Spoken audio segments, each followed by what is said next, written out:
Today I'm going to talk about how to transfer letters onto a needlepoint chart and then onto your project. It's an awesome way to personalize something, to sign something if you want to add your initials on the end of a canvas that you finish, or to add fun words or letters. So I love adding in monograms and customizations onto my needlepoint designs, and I hope that you will too. So first of all, on a needlepoint chart, every square on this grid, every box, is equal to one intersection on your needlepoint canvas. So one grid square is equal to one intersection. And that's how you know when and where exactly to transfer. The other important thing to know is where the center is, where your starting point is. So on this chart, it's marked in bold red lines. This is the center point of this canvas. And that will help to keep us grounded when we're transferring letters over. So in this chart that I've made, in this project, this striped clutch design, I've written a few instructions and tried to give a few different reference points. So on this chart, there is the center line also shown here, and the letters straddle. Let me think about this. The letters are horizontally centered across the center line. So they're in the dead center of this canvas, following this kind of yellow stripe that we have here. Where they're centered vertically, so like where they appear, the height they appear on the canvas, what I've done is I've put the bottom of the second letter on the center stripe, so it's easy to transfer. And I'll show you how to do that. Transferring the letters is pretty simple. It's like if you ever had to take a Scantron test where you're bubbling in, your answers, you're basically bubbling in your letters, your grid boxes. So I'm using this example here. I know that the center letter of my monogram needs to go right above that center line here, and it needs to be split in the middle. So I'm going to transfer my initials, which are SNS. So I'm looking for, I'll just write it here. So I'm looking for this one, the N. I'm looking for this, the S. Oh, you can't see that. I'm looking for the N and the S. Start with the N, since I know that it's resting on the center line, and that's a good starting place. So I'm gonna count how many letters this is. 1, 2, 3, 4, 5, 6, 7. And by letters, I meant how many grid boxes this is. So let me do that again.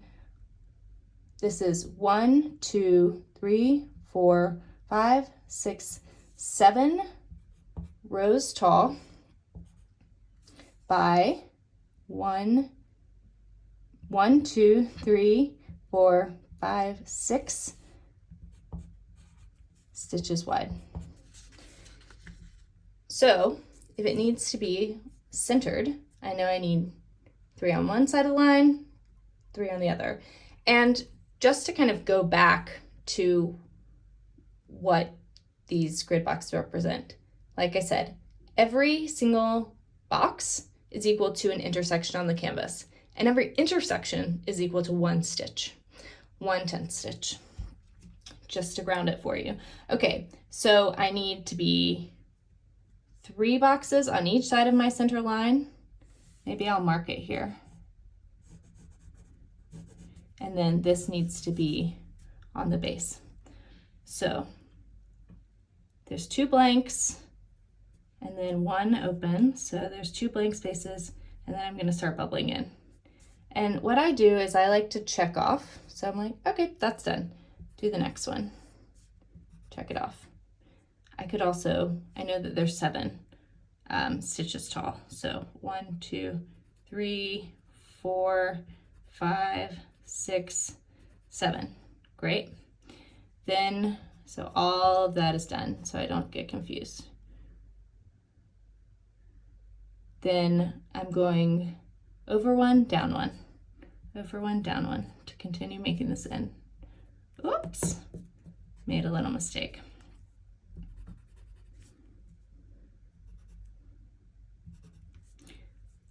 Now I'm using the center line to check, am I in the right place? Yes.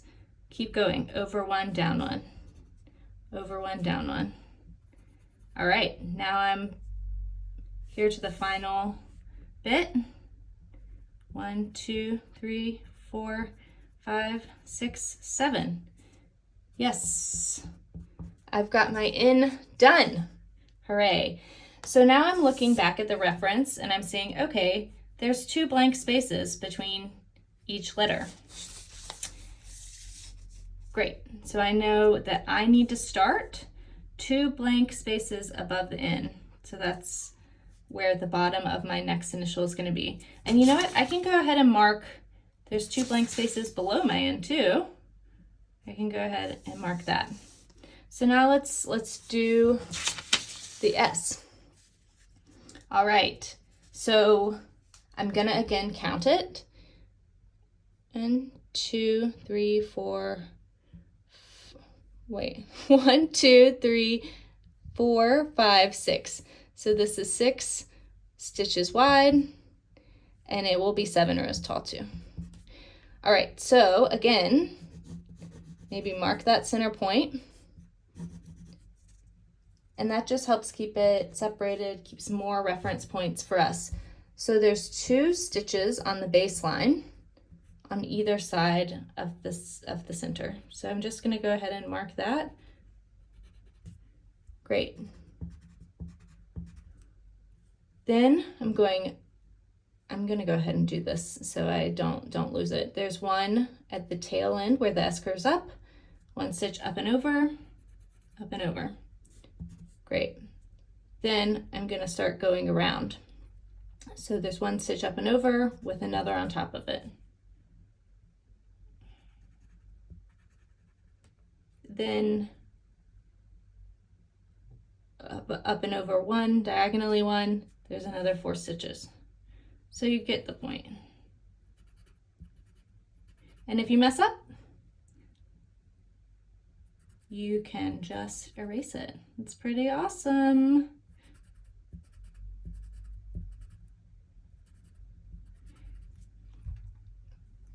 Cool.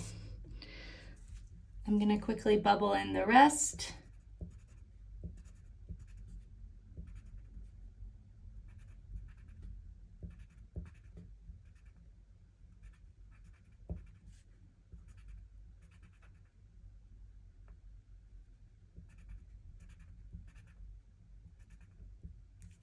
Whoops.